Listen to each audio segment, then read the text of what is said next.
better read on Travis Konechny and when he might be back? Nope. How about Tony D'Angelo? Nope. Good start. No. Cam Atkinson either. Nope. Nobody. With regards to the schedule, you guys have 3 really good teams coming up.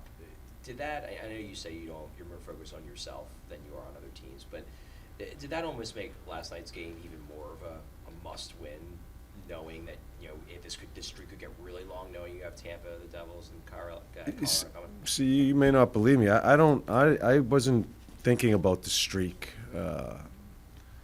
I can't go about my business that way, and I've said it from the get-go.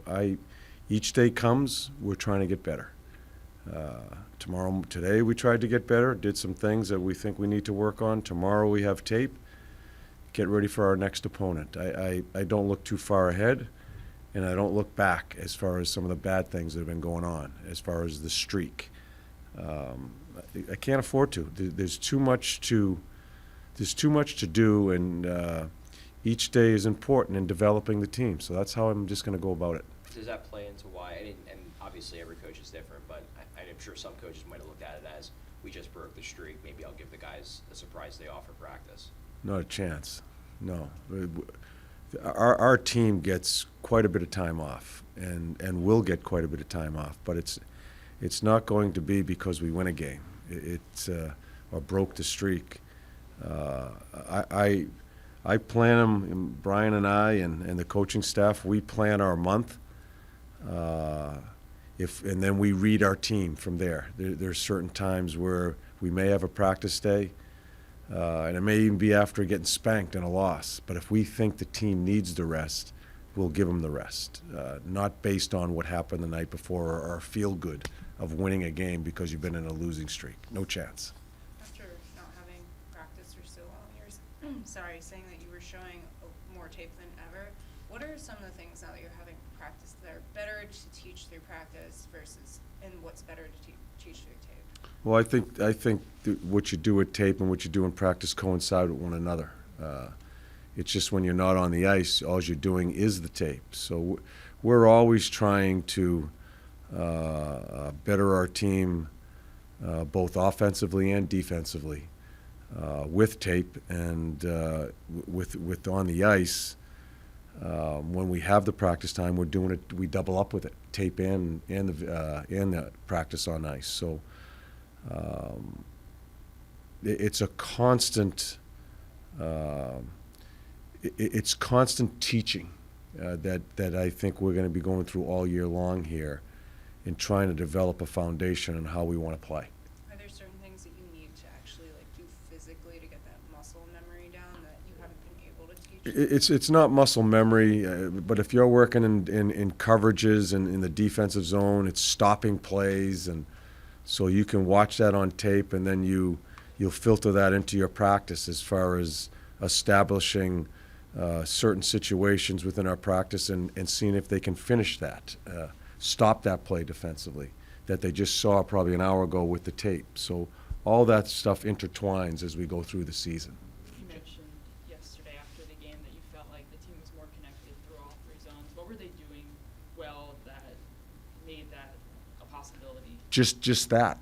Connected means that they're in groups of 5. We're not spread out. We're in the defensive zone. Our rivals are there. We have 5 guys in the end zone to kill a play defensively, to support a play, to get going offensively after that.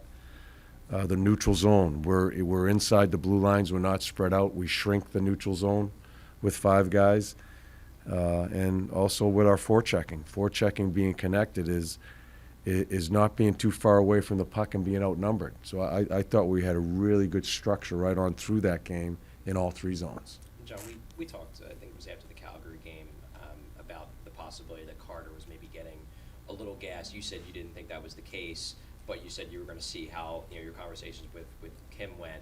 After that, I think Felix started 2 out of the next 3. Did you think that maybe he was after that game?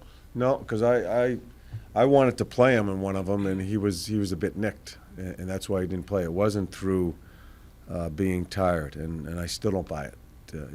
I think he is a well-conditioned athlete. He's a pro, and I think conversations like this turn players into thinking they are tired. So I don't think he's tired at all.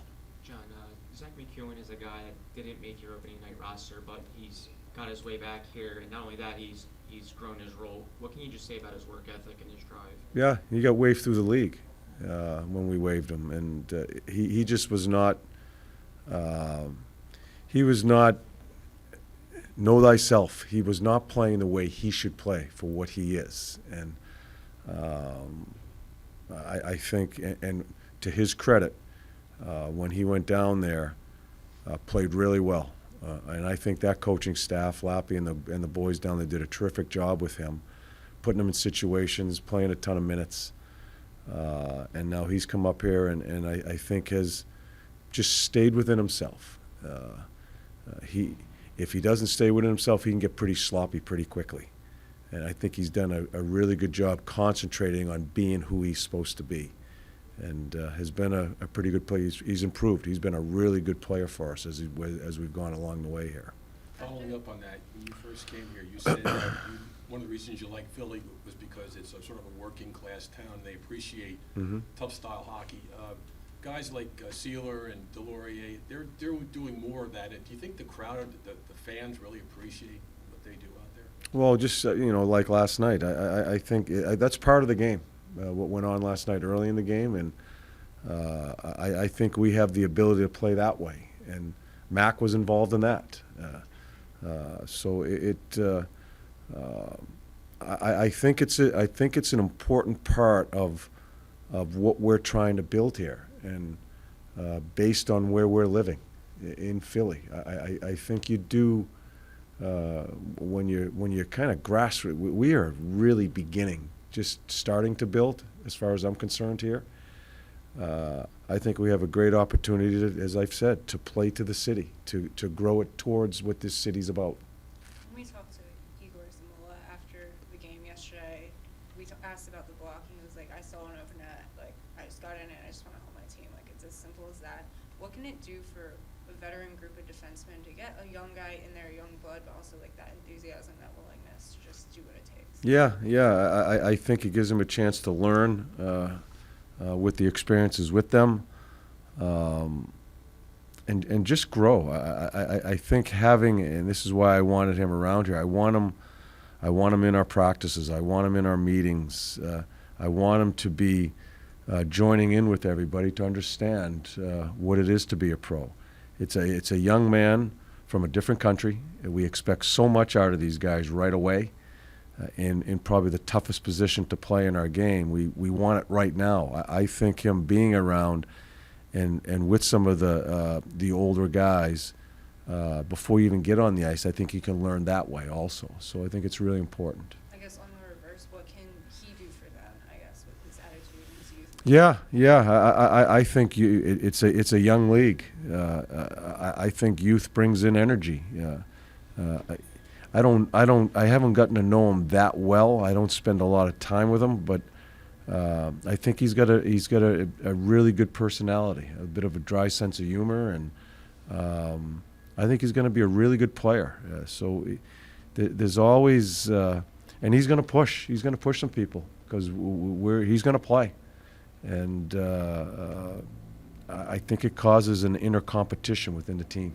John, looking back to Saturday's game, how important was Saturday's game, even though it was a loss? How important against the Islanders? Yes. How important was that to set up last night, especially coming after the Pittsburgh game, where that was a game where maybe for the first time in a while you guys were flat, to not let it become 2, 3, 4 straight games being flat? Yeah, and I thought we played really well Saturday. We just didn't play. We lost ourselves in the spurts, and I made some bad mistakes. We lost ourselves at the beginning of that third period, and but a lot of that game, I sensed our structure was good there too, and I thought our energy was good there. There's no question. I think we tried against Pittsburgh. I think you can play hard and still lack energy, if I can explain it that way. I just didn't see our personality against Pittsburgh, and that's kind of what we have. That we can hang our hat on a little bit this year is that we play hard and we play with energy.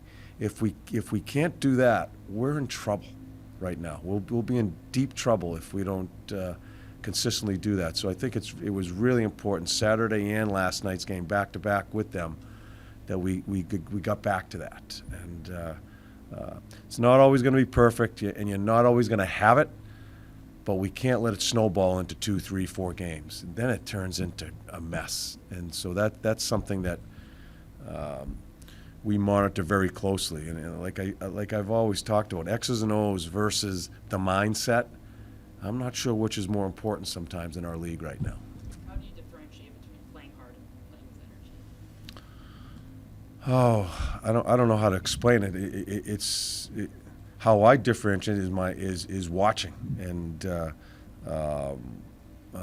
just the feel of it, just what the bench feels like, what the locker room feels like. I think you can sense that in a locker room before you even get on the ice. I think you can sense that. I think that's a big part of coaching, is understanding and sensing that stuff. So it's not something you can put your finger on. It's a feel for me. And for the most part this year, it's been, we've been there. And it's something we're going to have to stay on top of.